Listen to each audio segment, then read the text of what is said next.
చెప్పు. యేసు నీవే, నువ్వేనా?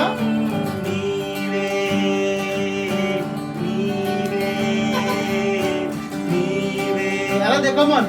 యేసు నీవే, మరొకసారి. నీవే నా దేవుడు ఆరాధించు, నీవే నా రాజు. ఎట్లా? అంతే కదా, అంతే కదా.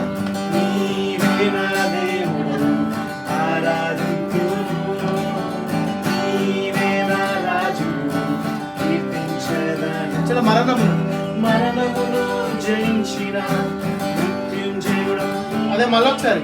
మరణము నుండి జీవముకు నన్ను దాటించావు, పరలోకము నుండి వెలుగుగా వచ్చి మార్గము చూపితివి, చీకటి